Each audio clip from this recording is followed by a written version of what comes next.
श्री स्वामी समर्थ. जय जय स्वामी समर्थ. माझ्या स्वामी कृपा चॅनलमध्ये सर्वांना नमस्कार. स्वामी महाराजांच्या कृपेने तुमच्या सर्व चांगल्या इच्छा पूर्ण होत ही स्वामी महाराजांच्या चरणी प्रार्थना करते आणि आजच्या या नवीन व्हिडिओला सुरुवात करते. महाशिवरात्रीच्या दिवशी रुद्राभिषेक कसा करावा याचीच माहिती या व्हिडिओत मी तुमच्यासोबत शेअर करणार आहे. महाशिवरात्रीचा दिवस हा शिवभक्तांसाठी अत्यंत महत्त्वाचा मानला जातो. या दिवशी सर्व शिवभक्त हे महादेवांची अगदी मनोभावे पूजा करून त्यांच्या नावाने व्रत करतात. महाशिवरात्रीचा दिवस हा धार्मिकदृष्ट्या अतिशय महत्त्वाचा मानला जातो. तर आजच्या या व्हिडिओमध्ये आपण महाशिवरात्री दिवशी प्रदोष काळात व निशित काळात पूजाविधी व शिवलिंगावरती अभिषेक म्हणजेच रुद्राभिषेक कसा करायचा, त्याचे नियम काय आहे, नैवेद्य काय अर्पण करायचा, संपूर्ण माहिती या व्हिडिओत मी तुमच्यासोबत शेअर करणार आहे.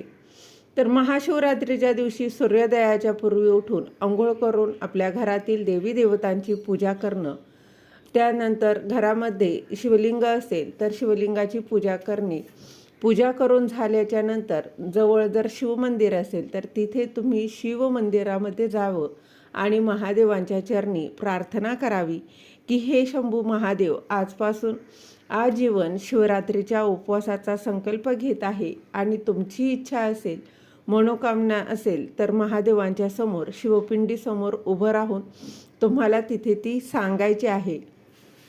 महादेवाला जाताना तुम्ही दूध किंवा बेलपत्र, बेलाचं फळं, पांढऱ्या रंगाची फुलं तुम्ही यथाशक्ती जे तुम्ही घेऊन जाऊ शकता ते घेऊन जायचं आहे. महादेवांच्या पिंडीवरती ते तुम्ही अर्पण करा. त्याचे अनंत पटीने पुण्यफळ हे इतर दिवशी वाहिले जाणाऱ्या बेलपत्र किंवा पांढऱ्या रंगाच्या फुलांच्यापेक्षा हे अधिक पटीनं, 1000 पटीनं हे जास्त पुण्य मिळत असतं. शिवरात्रीच्या दिवशी वाहिलं जाणाऱ्या पांढऱ्या रंगाचं फूल असेल, दुधाचा अभिषेक असेल किंवा बेलपत्र असेल तर शतकोटी जन्माचं पुण्य या एका दिवसामध्ये वाहिल्या जाणाऱ्या पदार्थामुळे मिळतं. त्यामुळे आवर्जून शिवमंदिरामध्ये जावं आणि शिवावरती म्हणजे शिवलिंगावरती दूध असेल, दही किंवा पंचामृत असेल तर ते वाहण्याचा प्रयत्न करावा. पांढऱ्या रंगाच्या फुलांचा बघा, फुलाला या दिवशी विशेष महत्त्व आहे. या दिवशी पांढऱ्या रंगाचं फूल अर्पण करण्याचा जास्त प्रयत्न करा. जर आपल्याला मंदिरात जाणं शक्य नसेल तर तुम्ही घरी देखील अशीच बघा पूजा जी आहे शिवपिंडीवरती करू शकता. तर हे करून झाल्याच्या नंतर तुम्ही दिवसभरामध्ये जो तुमचा गुरुमंत्र असेल तो तुम्ही जप अवश्य करा. त्याचबरोबर बघा त्याच्यानंतर जो मंत्र महादेवांचा असेल, आता ओम नमः शिवाय या पंचाक्षरी जो मंत्र आहे तर तो मंत्र जप करू शकता. याच्यामध्ये तुम्ही नमः शिवाय, नमः शिवाय किंवा बघा ओम नमः शिवाय हा मंत्र देखील जप करू शकता. आता प्रदोष काळामध्ये या दिवशी तुम्ही संध्याकाळी परत एकदा आंघोळ करायची असते. आंघोळ करून झाल्याच्या नंतर घरातल्या शिवलिंगाला तसेच देवी देवतांना दिवा अगरबत्ती आवश्यकपणे काय तुम्हाला करायची असते. बघा त्यानंतर 4 प्रहराची जी सेवा आहे तर ती देखील तुम्हाला करायची आहे. प्रत्येक प्रहराला आंघोळ करायची का तर नाही करायची, फक्त आपल्याला एकदाच संध्याकाळी आंघोळ करायची आहे. आणि बघा आता महाशिवरात्रीच्या बाबतीत असं सांगितलेलं आहे की मातीचा अर्थात पार्थिव शिवलिंग बनवून त्याची पूजा करणं हे सर्वश्रेष्ठ मानलं गेलेलं आहे. महाशिवरात्रीला आपल्या हाताने आपण जर मातीचं अथवा वाळूचं शिवलिंग बनवून त्यावर रुद्राभिषेक केला तर आपल्या कुटुंबावरचं अकाल मृत्यूचं भय टळतं. तसंच आपल्या घरामध्ये देवी लक्ष्मीचा वास हा सदैव राहतो. म्हणजेच काय, देवी लक्ष्मी आपल्या घरामध्ये कायमस्वरूपी निवास करते किंवा नांदते. पण आपल्याला मातीचं किंवा वाळूचं शिवलिंग नाही बनवता आलं तर आपल्याकडं जे शिवलिंग आहे त्याची सेवा करा. बऱ्याच जणांचा बघा देवघरामध्ये देखील शिवलिंग असतं तर त्याची तुम्ही पूजा करू शकता.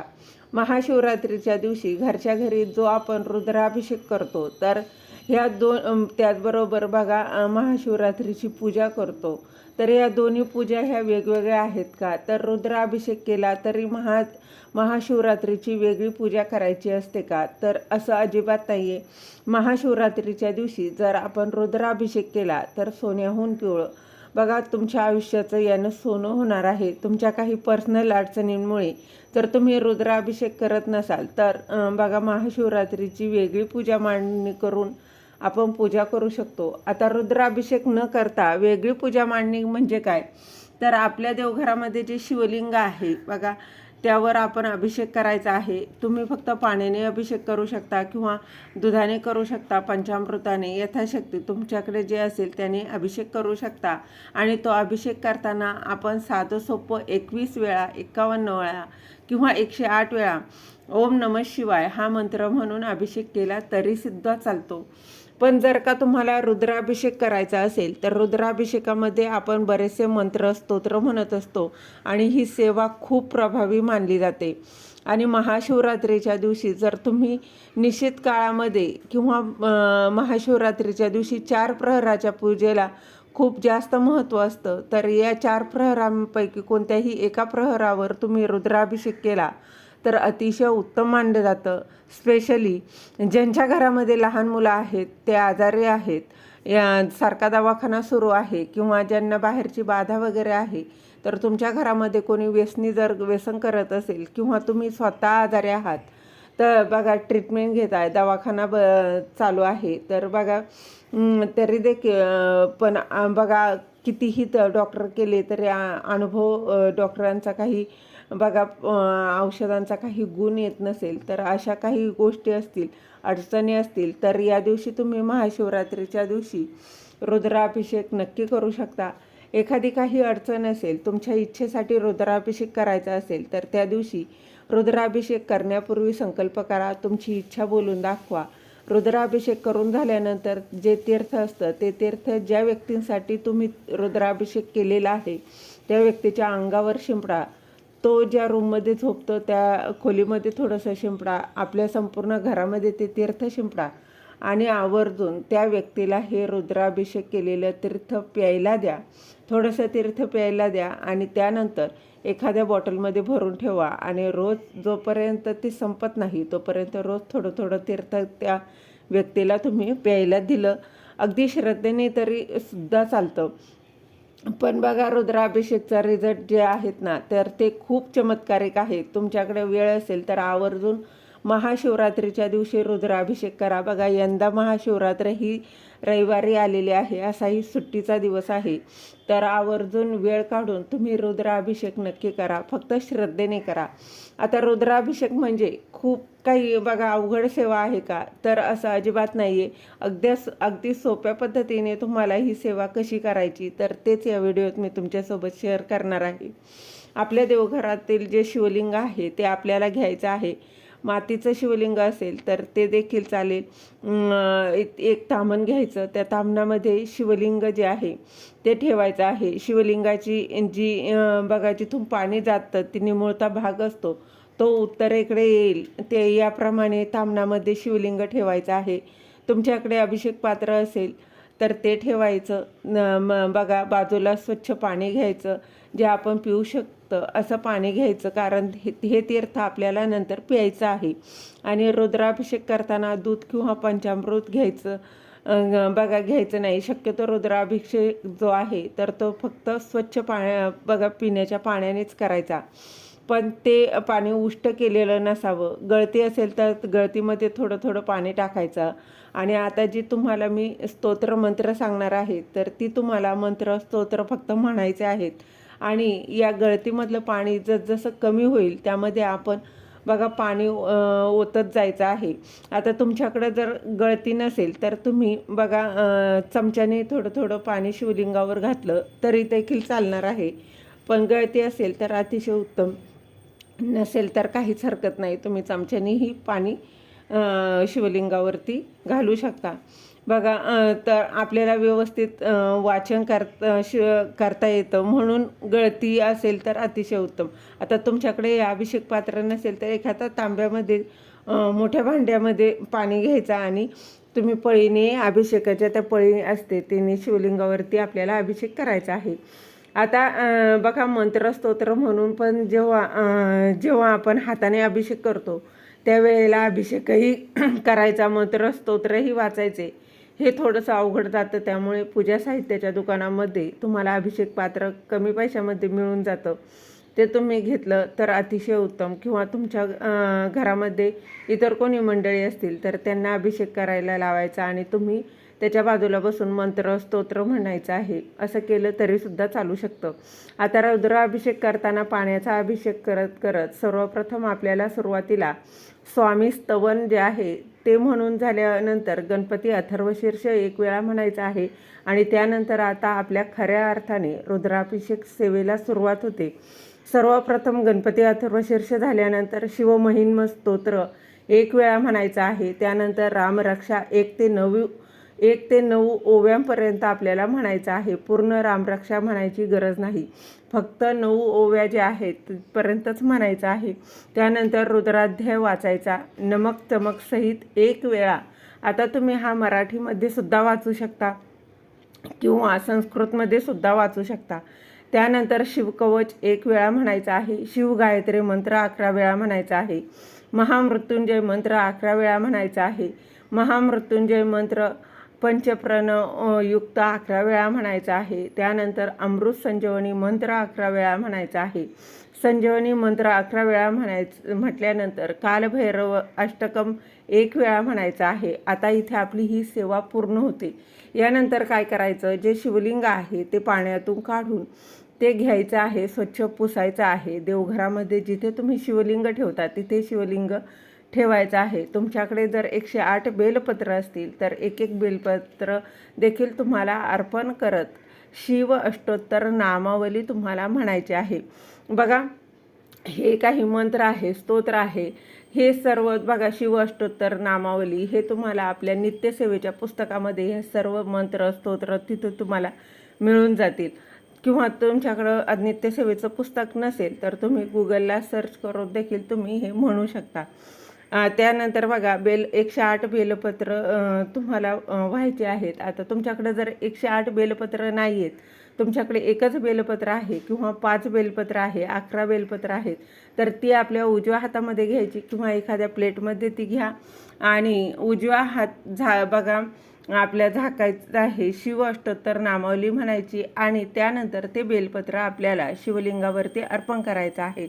शिवलिंग स्वच्छ पुसून जेव्हा आपण देवघरामध्ये ठेवतो त्यावेळेला शिवलिंगाला भस्म अर्पण करायचा, हळद कुंकू लावायचं नाही. बघा, हे मात्र लक्षात घ्या. हळदी कुंकू न रंगवलेलं वस्त्रमाळ असते ती अर्पण करू शकता, परंतु वस्त्रमाळेला देखील हळद कुंकू वापरायचं नाही. त्याचबरोबर तुमच्याकडे पांढरी फुलं असतील तर ते अर्पण करू शकता. बेलफळ असेल तर ते देखील तुम्ही अर्पण करू शकता. धोत्र्याचं फूल आहे, फळ आहे, ते अर्पण केलं तरीही चालेल. मग बघा, आपल्याला शिव अष्टोत्तर नामावली म्हणत जी बेलपत्र आहेत तर ती अर्पण करायची आहेत. या प्रकारे साधा सोपा आपल्याला रुद्राभिषेक घरच्या घरी झालेला आहे. अभिषेक झाल्यानंतर सुरुवातीला सांगितल्याप्रमाणे ते तीर्थ काढून घ्यायचं आणि स्पेशली ज्या व्यक्तींसाठी तुम्ही ही सेवा केलेली असेल त्या व्यक्तीला ते तीर्थ प्यायला द्यायचं आहे. आणि समजा 5-6 दिवसामध्ये तुमचं ते तीर्थ संपलं, त्यानंतर येणारा जो सोमवार असेल तुम्हाला जर हवं असेल तर त्या सोमवारीसुद्धा तुम्ही अशा पद्धतीने रुद्राभिषेक करू शकता आणि तसं तीर्थ बनवून ठेवू शकता. पुढच्या सोमवारपर्यंत ते तीर्थ रोज तुम्ही त्या व्यक्तीला पिण्यासाठी देऊ शकता. आता समजा तुमच्या जागेमध्ये तुमच्या घरामध्ये काही वास्तुदोष असेल काही तर बघा, प्रत्येकालाच बघा वास्तू पूर्णपणे बघणं सगळ्या करणं शक्य होत नाही, तर त्यांनी देखील असा रुद्राभिषेक तुम्ही करू शकता जेणेकरून याने वास्तुदोष जे आहेत तर ते दूर होतात. आणि हे तीर्थ आपल्या घरामध्ये थोडंसं शिंपडायचं आहे. एखादं आंब्याचं पान घ्या किंवा फूल घ्या आणि त्याने ते तीर्थ थोडंसं संपूर्ण घरामध्ये थोडं थोडं शिंपडायचं आहे आणि घरातील सर्वांनी ते तीर्थ थोडंसं प्रसाद म्हणून आपल्याला ग्रहणसुद्धा करायचं आहे. तर अशा प्रकारे महाशिवरात्रीच्या दिवशी 4 प्रहरामध्ये किंवा निश्चित काळामध्ये रुद्राभिषेक करू शकतो. आता ते 4 प्रहर कोणते आहेत, त्याच्या वेळा काय आहेत, निश्चित काळ काय आहे, या काळात पूजा कशी करावी या संदर्भातील संपूर्ण माहिती बघा मी चॅनलवरती अपलोड केलेला आहे. हा व्हिडिओ तुम्ही नक्की पहा, तुम्हाला संपूर्ण तिथून माहिती मिळून जाईल. बघा समजा जर तुम्हाला निश्चित काळामध्ये किंवा या 4 प्रहरामध्ये रुद्राभिषेक करणं शक्य झालं नाही, तर तुम्ही महाशिवरात्रीच्या दिवशी सकाळी किंवा संध्याकाळी प्रदोष काळ हा शिवपूजन करण्यासाठी उत्तम मानला जातो. त्या वेळेमध्ये रुद्राभिषेक केला तर अतिशय उत्तम आहे. या दोन्हीही वेळात नाही जमलं तर दिवसभरात तुमच्या वेळेनुसार कधीही तुम्ही रुद्राभिषेक करू शकता. जरी तुम्हाला रुद्राभिषेक करताना मंत्र स्तोत्र येत नसतील तर तुम्ही यूट्यूबवरती जाऊन रुद्रपाठ लावून हा रुद्राभिषेक नक्की करू शकता. तसेच महाशिवरात्रीला शिवलीलामृत ग्रंथ वाचणं शक्य झालं तर आवर्जून वाचा. जरी निश्चित बघा काळ संपला तरीसुद्धा चालतं, काही हरकत नाही, त्याच्यापुढे वाचन चालू राहू देऊ शकता. पण जर तुम्हाला एवढ्या मध्यरात्री शिवलीलामृत वाचणं शक्य नसेल तर शिवलीलामृतामधील 11व्या अध्यायाचं सुद्धा या वेळेमध्ये तुम्ही पठण करू शकता. किंवा जी कोणती सेवा असेल, स्तोत्र मंत्र काही उपासना असतील तर त्या महादेवांचे जे तुम्हाला येत असतील त्या सेवा तुम्ही केल्या तरीसुद्धा चालतील. किंवा काहीच नाही तर ओम नमः शिवाय या मंत्राचा या वेळेमध्ये मनोकामना तुमच्या बघा मनामध्ये ठेवून तुम्ही जर जप केला तरीसुद्धा चालतो. तुमच्या घरामध्ये शिवलिंगावरती पांढऱ्या रंगाची फुलं तसेच धोत्र्याचं फूल जर भेटलं तर खूप उत्तम. तसंच कमीत कमी 8 कमळाची फुलं हे तुम्हाला शिवलिंगावरती बघा व्हायची असतात. तसेच खास करून निळ्या रंगाच्या कमळाला या दिवशी अत्यंत विशेष महत्त्व आहे. निळ्या रंगाचं कमळ हे सर्वत्र मिळणार नाही, तर पांढऱ्या रंगाचं जर कमळ चालेल ते देखील वाहिलं तरी देखील चालतं. हे कमळ तुम्हाला महादेवांच्या शिवलिंगावरती रात्री व्हायचं आहे. जर तुम्हाला कमळ मिळालं नाही तर धोत्र्याचं फूल मिळालं तर तुम्ही ते देखील अर्पण केलं बघा तरी चालणार आहे. पांढऱ्या रंगाचं फुलं कोणतेही चालेल ते तुम्ही अवश्यच बघा अर्पण करा. त्याचबरोबर बेलपत्र, त्रिदल बेलपत्र आवर्जून अर्पण करा.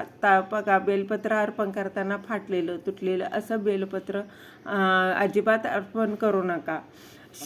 महादेवांच्या पिंडीवरती बघा तुम्ही बरोबर प्रहर काळात शिवपिंडीवर डाळिंबाचा रस, ऊसाचा रस तसंच नारळाच्या पाण्याचा अभिषेक करू शकता. पण नारळाचं पाणी तुम्हाला जो हिरवा नारळ आहे त्याच नारळाचं पाणी अभिषेकासाठी चालतं. जो आपण देवाला नारळ फोडतो त्या नारळातील पाणी अभिषेकासाठी चालत नाही, हे आवर्जून लक्षात घ्या. शिवलिंगावर त्रिपुंड चंदन लावायचं आहे तर हे घरातील शिवलिंगापाशी रात्री आपल्याला करायचं आहे. तर अशा बघा अशा पद्धतीने छोटेसे काही नियम आहेत. त्याचबरोबर अशा पद्धतीने ही पूजा करायची आहे जेणेकरून महादेवांचा कृपा आशीर्वाद आपल्या कुटुंबावर आपल्या बघा संपूर्ण घरावर अखंड राहणार आहे. श्री स्वामी समर्थ. धन्यवाद.